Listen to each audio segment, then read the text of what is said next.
Mix De Leon, ano yung occupational therapist? Ano yung trabaho nyo? Okay, basically ang ginagawa ng isang occupational therapist is tinutulungan namin yung mga individual na in the face of disability or mga special needs nila na magawa pa rin yung mga kailangan nilang gawin, yung mga expected of them na mga gawain, tsaka yung mga activities that they find meaningful. So, ang ibig sabihin nun basically can go from anywhere to activities of daily living like self-care tasks nila, paano nila inaalagaan yung sarili nila, or kung paano nila pinapakain yung sarili nila.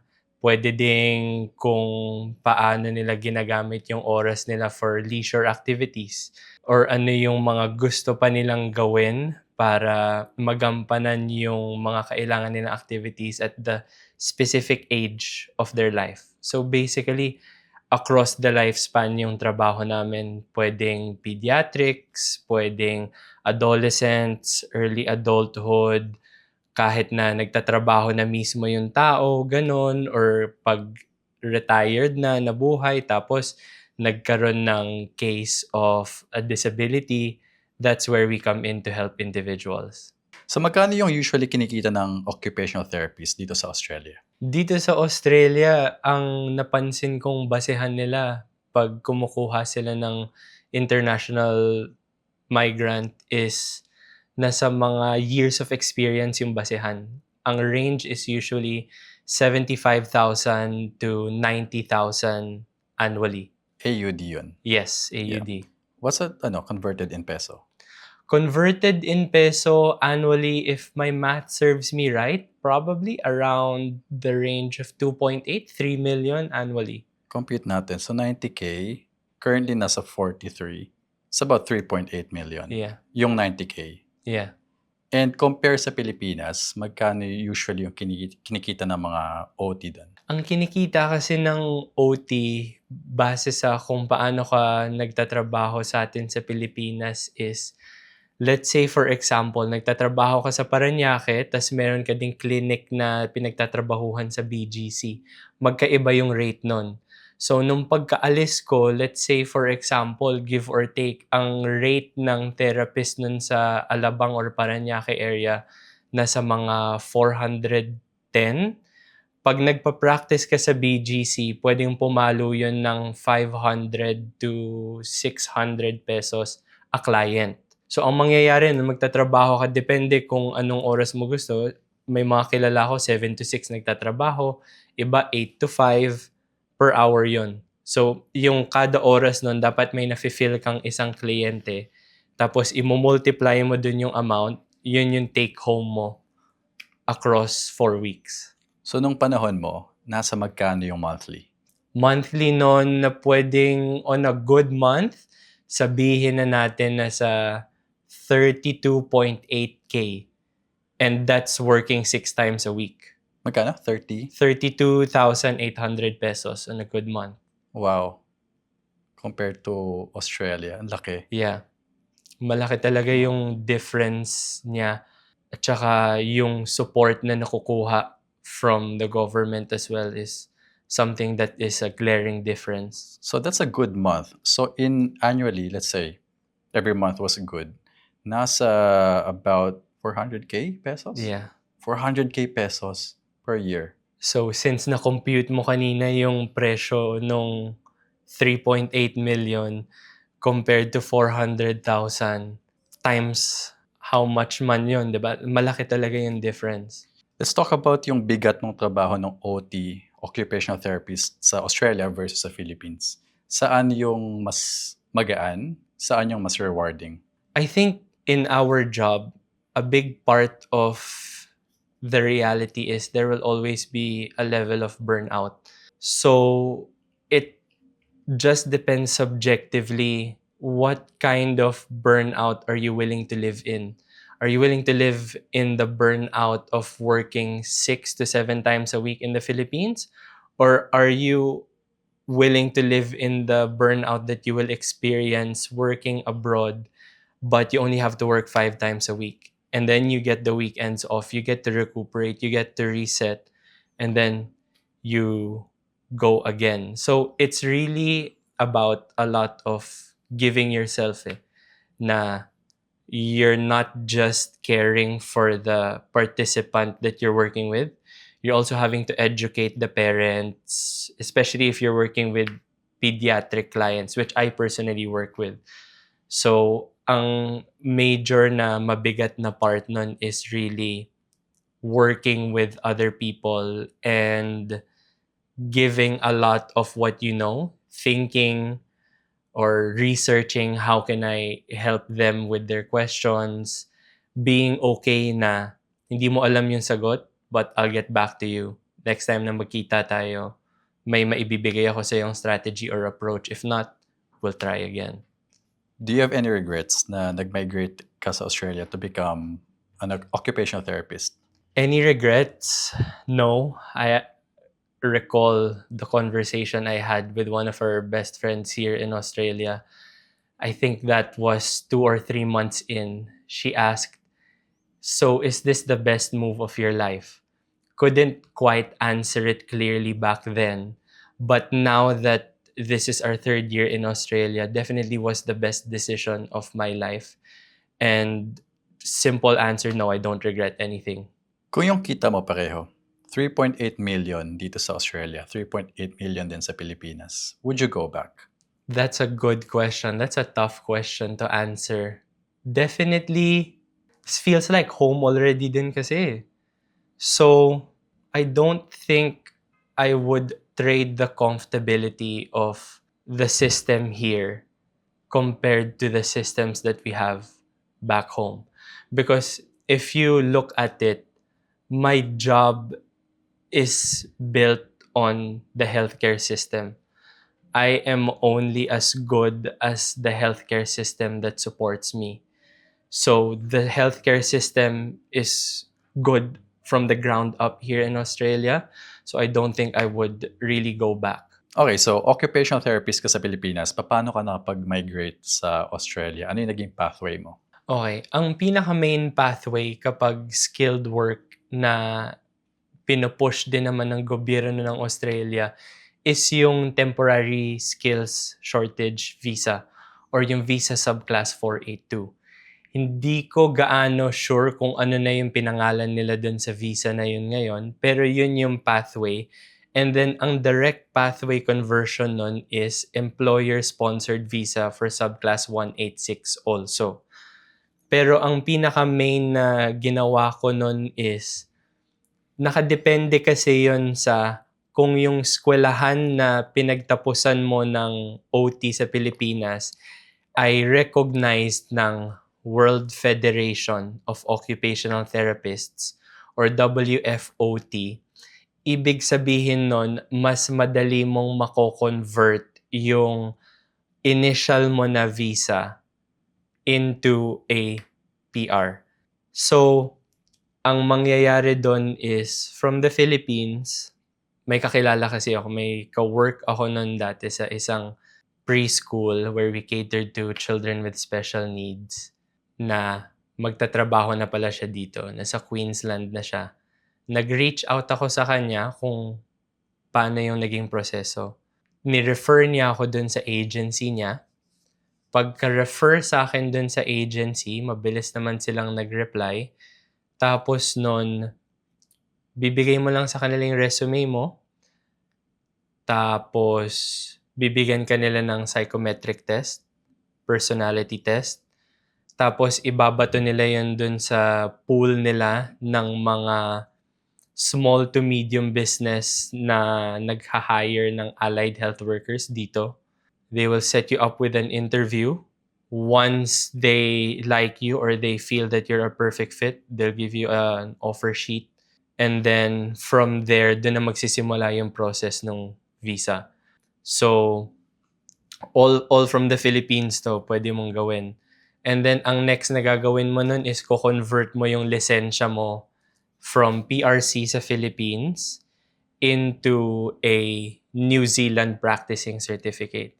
Bakit sa New Zealand? Kasi merong tinatawag na Trans-Tasman Agreement. So yung Trans-Tasman Agreement, in the simplest terms, is nag-a-allow yung Australia na ma-process yung mga allied health workers from New Zealand to Australia as long as meron silang practicing certificate. And then from there, ayusin mo yung mga documents mo sa school. Pwede mong padala yun dun sa New Zealand. May mga sasagutan kang essay at saka cultural competency. And then from there, makakakuha kang practicing certificate. Pag nakuha mo yung New Zealand na practicing certificate, i-convert mo yun into an APRA or yung Health Professions Regulation dito sa Australia. Then you have your practicing certificate in Australia. You'll get your visa grant and then you go here to work. Gaano katagal inabot yung pag-migrate mo sa Pilipinas to Australia as an occupational therapist? If I had wanted it quicker, kaya siya in 3 months. Pero kasi naging upfront ako dun sa agency. Sinabi ko, ang time ko to leave is 1 year. So, 1 year yung na-take nun, pero kaya siyang gawin in 3 months eh. Kasi relatively, once ma-convert mo or makuha mo yung New Zealand practicing certificate mo, it's quick to convert it into the Australian practicing certificate. At the same time, mabilis lang din na-grant yung visa. Nag-lodge kami and then 2.5 weeks after, nakakuha na kami ng call na approved na. Kaya magkano yung nagasos mo nung nag-migrate kayo from Manila to Australia through 482 visa? All in all, including yung relocation allowance na in-upfront ko dun sa salary ko, nasa mga 12,000 AUD yon, which if you convert it, roughly around mga 526,000 pesos. Okay. So, 500,000. Yeah. And gaano katagal bago ka nag-ROI? Bago mo nabawi yung 500,000 yung nag-work ka na sa Australia? Actually, sobrang blessed nga ako, Zach. Kasi yung 500,000 na yon, pinahiram lang sa akin nung ninang ko na OFW. Siya yung naging malaking push for me. Kasi nga nakita ko yung buhay OFW sa kanya. Kumbaga, mga 20 years siya halos nagtrabaho sa Qatar. And then, doon ako nagkaroon ng idea ng life outside of the Philippines. So, yung in-out ko na yun sa kanya or yung hiniram ko na yun na pera sa kanya, na bayaran ko within 2 years. 2 years. Yes. Not bad. Yeah. To have a life in Australia, 2 years. Yes. And I think all it takes is really discipline. Kasi when you think about it, di ba, having a budget is a boundary. It's a lot of people, it's always on social media, di ba? Like pop psychology and stuff like that. I have to set my boundaries and stuff like that. So part of setting a boundary is setting a budget. Knowing that if I set this aside, hindi ko yung gagalawin. If I set this as a part of my budget, I cannot go beyond that. I have to make it work. I have to find a way to work within that. So I think it's just a lot of discipline and knowing that you have to take care of the money you earn also. Thank you kay Tita OFW. I share the same story kasi yung tita ko dito sa Australia, siya din Yeah. yung tumulong sa akin. Siya yung nag-sponsor sa akin. So she financed my migration from Manila to Yeah. Sydney via international student naman. Okay. So mabuhay yung mga tita natin na Diba? Mga bangko dininang. ayun pa yung tawag doon. Bangko din Bangko na. dininang. Bro, kailan mo nalaman na hindi na sustainable yung buhay mo sa Pilipinas and then you made the decision, I need to migrate somewhere else? A lot of discernment also eh. Kasi that was the pandemic season. Before the pandemic, nung nakikita akong ganun, hindi pa siya ganun ka-glaring sa sweldo ko na yung level of work na ginagawa ko at saka yung sweldo hindi match. Nung naging mas onti yung clients at saka pera na pumapasok dahil sa pandemic. Kasi karamihan ng trabaho na ginagawa ko is kailangan face-to-face eh. So imagine mo nun, roughly around 25 to 26 clients ako nun sa 5 to 6 days of work. Nung nagkaroon ng COVID tapos puro telehealth yung ino-offer, nasa mga 5 to 6 clients lang ako nun. So, bahagyang bumaba yung earning capacity ko. Buti na lang, I didn't put my eggs in one basket. Kasi nagpa-part-time lecturer din ako no'n sa eskuwelahan kung saan ako nagtapos. Pero the discernment part came because with my wife now, I really had plans to build my own family. Sabi ko, paano ako magbi-build ng family if every end of the month, tinitingnan ko yung laman ng BPI ko, tapos sinasabi ko, ito na lang yung laman. Or aantayin ko na naman yung susunod na sweldo.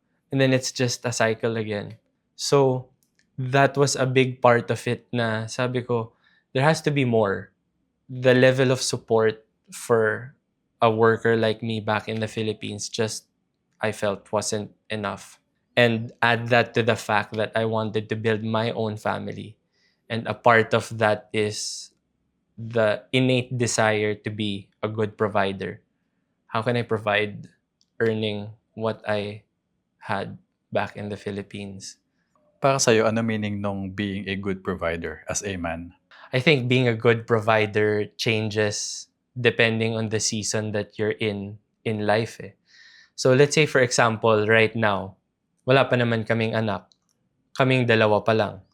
So, ang napapansin kong ini-impress ni Lord ng definition of a good provider sa akin sa puso ko is being a good steward of money. And what that means to me is He entrusts me with money. How I use that money should not be with clutched hands, but rather with open hands. Trusting in the fact na if I genuinely enjoy sharing that money with my wife, helping her to pay for her flying hours as well while she's converting her flying license here, then that's the definition of a good provider. I'm sure that's set to change once we have kids and stuff like that. I guess this is very subjective for me kasi blessed din ako na wala kaming mga kapamilya back home na kailangan namin paaralin or na kailangan namin magpadala ng pera para sa healthcare or sa gamot. So, kahit papano in a good sense, I have to look out for myself and my wife lang. Saan mas mabilis maging comfortable yung buhay? Sa Australia or sa Pilipinas? Mas madaling maging komportable yung buhay dito sa Australia, I would say. Kasi ang napapansin ko sa atin, you have to have a specific set of skills, whether it's being a good businessman on top of the degree that you finish to be able to make things work back home and stuff like that, or you will end up working yourself to the ground. So, para sa akin, yung kinikita na pera at saka yung time mo dito na nagtatrabaho ka, match eh. Natutuwa ako dito sa buhay sa Australia kasi pag tapos na yung oras mong magtrabaho, tapos ka na. Tatanungin ka pa nila, ano yung ginagawa mo dito? Or, ba't nandito ka pa? Hindi naman kasi gaanong uso dito yung overtime pay, di ba?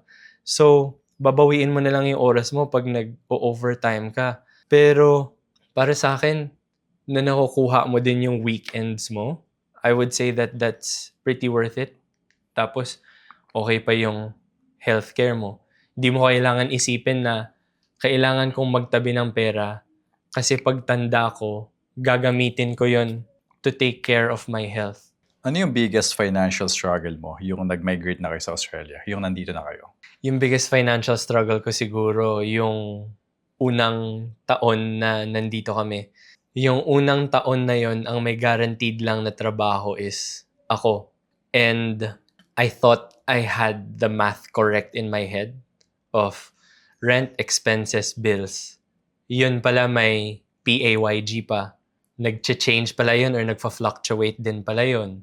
Tapos nun, kailangan ko din i-factor in yung kotse. Because while public transport is accessible in Australia, my job requires me to move around a lot also in the community.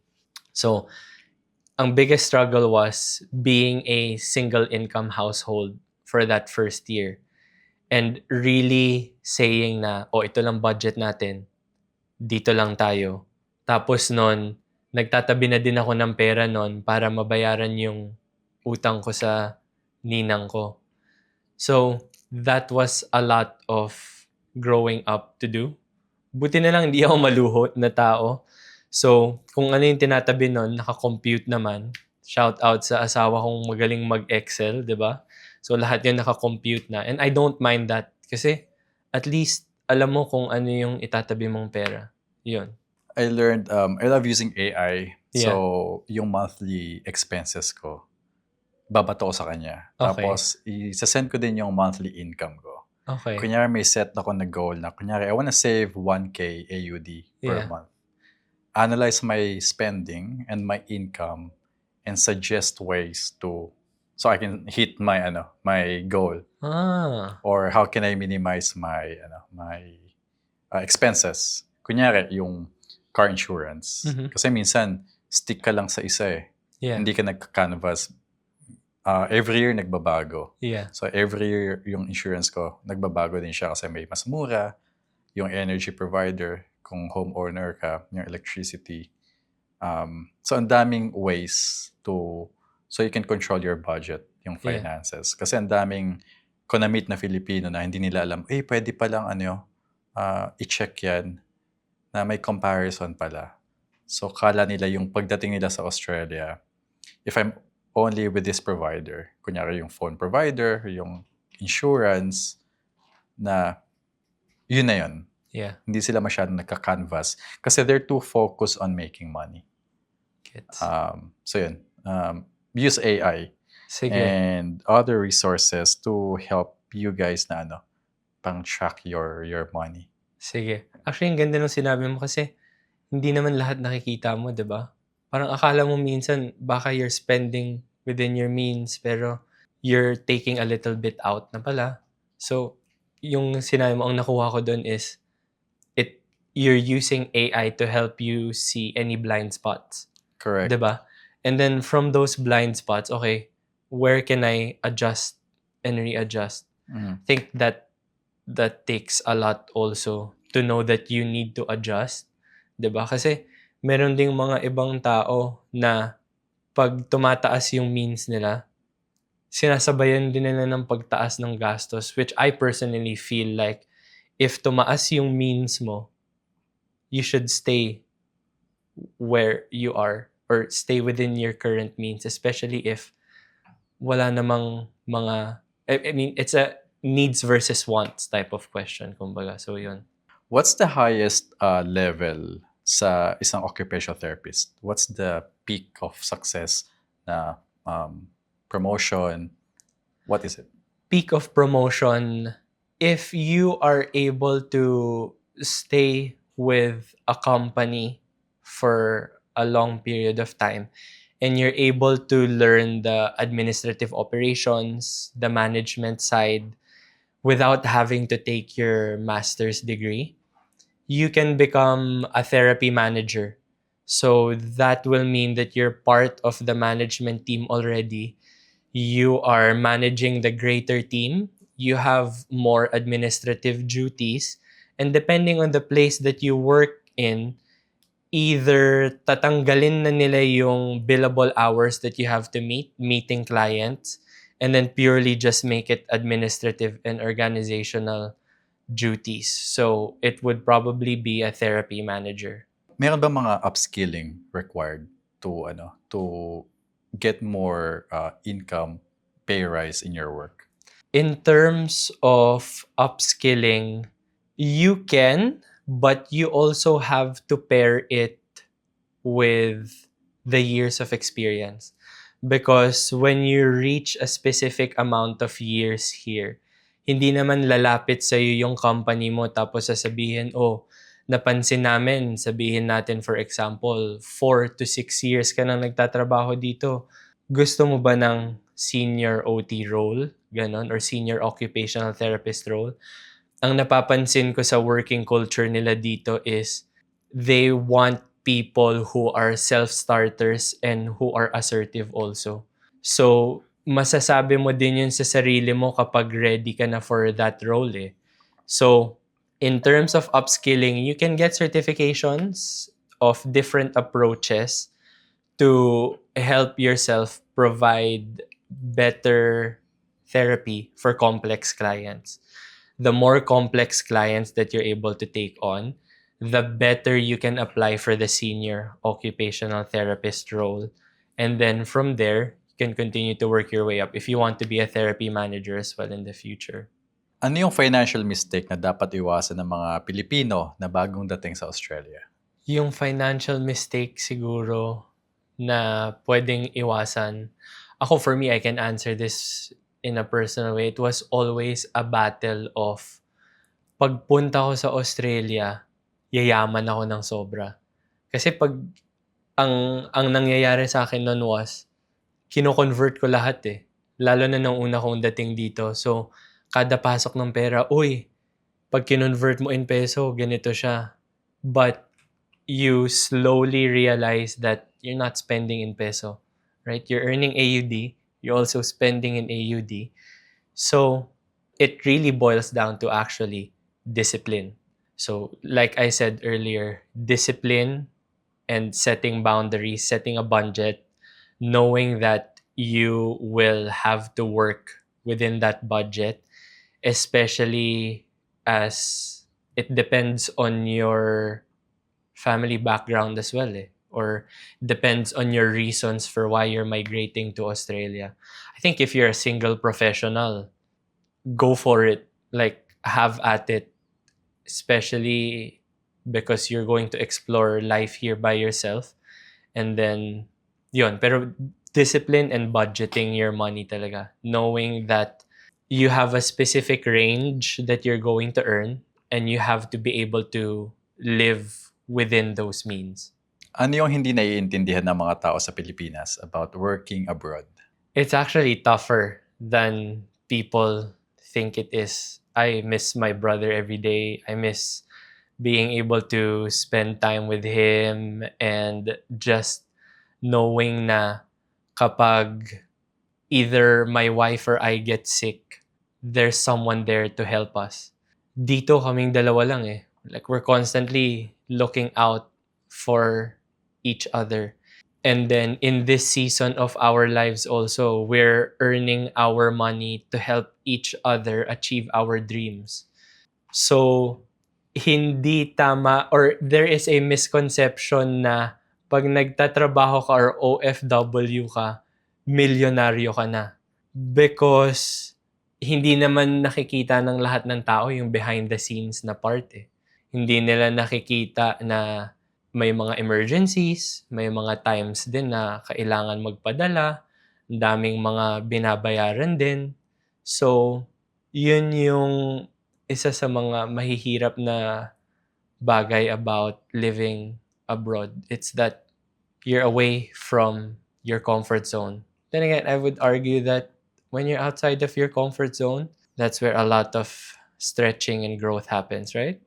Dun sa mga nangangarap maging occupational therapist sa Australia na nasa Pilipinas, what's the number one warning label you can give for them?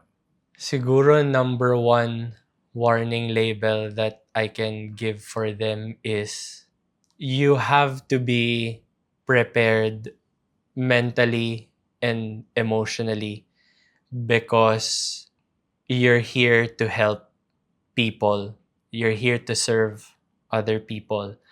And especially on the visa that I'm on, your company has to see you perform. Ang magiging basehan nila is not just how good you are in terms of taking care of the clients, but how good you are in being a driver of business. Are you able to help the business meet its goals and targets for the year? Yun yung magiging basehan nila. As much as being an occupational therapist is caring for other people, here in Australia, it's half and half. It's half caring for the people that are entrusted to you, and it's also half of, are you bringing in good business? So they have to be prepared mentally and emotionally because you're not here for a vacation. You're here to work. You're here to make a living.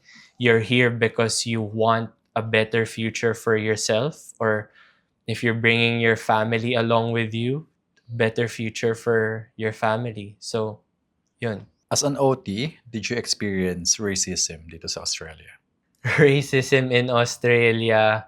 In my 3 years of working here, probably only just once, where I had a participant ask for another therapist, and then they or management just told me that it was something that had undertones of something about my background. But other than that, relatively none. People here are pretty accepting of different cultures. So I wouldn't say that it was too hard to adjust. I think that's borderline racism. It could be preference eh. Yeah. Kasi kung ako yung pasyente, tapos ibang lahi yung nag-a-assist sa akin, hindi Pinoy, I'm gonna ask, can I have Filipino nurse? Okay. Kasi I want the quality ng hospitality ng Filipino nurse. I'm not discriminating yung other staff. It's just preference. Kasi pareho kami ng lahi. Yep. I know na may intindihan nila ako on a emotional level as well. So yung care nila is, kumbaga, mas malalim, mas maingat because we share the same background. Yung cultural aspect din eh. So, yun nga din yung isa sa malaking bagay sa trabaho namin. It's really the cultural aspect. So, you have to know na kahit ganon, to, brush it off and then show up again. Sometimes kasi people, misunderstood yung racism. Yeah. Hindi porket tinanggihan ka, naghanap ng ibang staff, racism na yun. It could be just personal preference because of the cultural background. Yeah. Meron din mga racist talaga. We cannot deny that.